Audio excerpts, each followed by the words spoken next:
Welcome to part 6 of my Why I'm Not a Feminist video response to a letter Lauren Southern received, where I will be going through it bit by bit, addressing the flaws and claims made within the letter. And now the continuation. I will almost always win custody of children in a divorce case. I will receive less than half the sentence a man does for the exact same crime. Again, you might look to the extensive feminist literature about gender to craft a meaningful analysis of why this occurs. I can play the look at history game too, you know. Thanks to the tender years doctrine perpetuated by a feminist, this occurs. Undoubtedly, the issue of women being more likely to be granted custody cannot be understood separately from gender norms that assume that women, not men, are natural caregivers and naturally nurturing, or that assert their primary most important role is motherhood.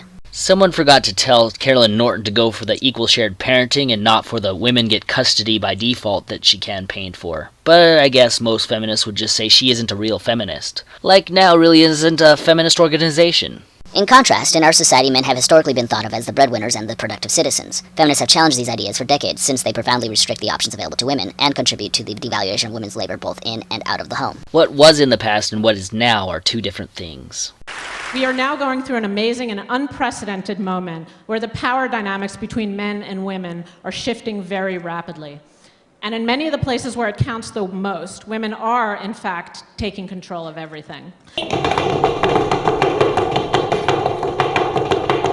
Just a few examples of the impacts of the assumption of women's natural role is as the office party planning mothers include stigma towards women who don't want or cannot have children. Examples, please. I refer you back to Hannah Rosin's speech if you need a reference. The devaluation of work in the home such that it need not be paid or treated as productive. Work in the home is not less important than being the breadwinner. Both are important irrespective of each other. However, it isn't paid labor and nor should it be. Having a child is your choice. Lower pay for women working outside the home. Her income is just a supplement to her husband. I can clearly see this myth of pay discrimination is just not going to die. So here, straight from Consad, page 36, last paragraph. Quote, in addition, at a practical level, the complex combination of factors that collectively determine the wages paid to different individuals make the formulation of policy that will reliably redress any overt discrimination that does exist a task that is, at least, daunting and, more likely, unachievable. The pay gap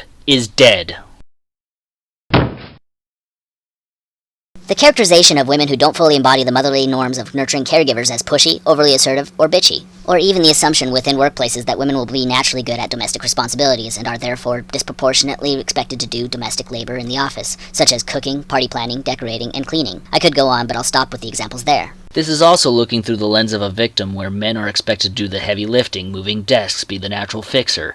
A man is oftentimes called preachy, dick, or bastard. So this really isn't gender specific. The funny thing is, where I worked and supervised, it was the women that volunteered to do the party planning and do the decorating. It was something chosen, not expected. No one was voluntold. Anyway, men who are invested in reshaping ideas about their male parental rights may be surprised to find that gendered assumptions about women's inherent motherliness, which feminists critique, also carry over into how society perceives them as parents. Think of the attitudes towards men who are stay-at-home dads. They may actually find that feminist goals align closely with their own in terms of changing the gendered expectations about child rearing. Though you have a point here, Lauren didn't say feminism wasn't addressing this. It was simply a privilege she was acknowledging. Something feminists usually boast and claim doesn't exist.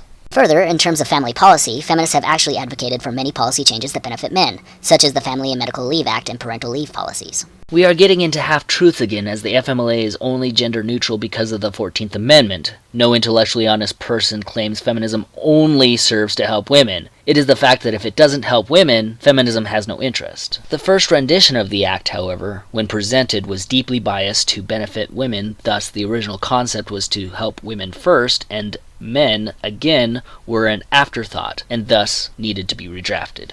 Like, subscribe, till next time.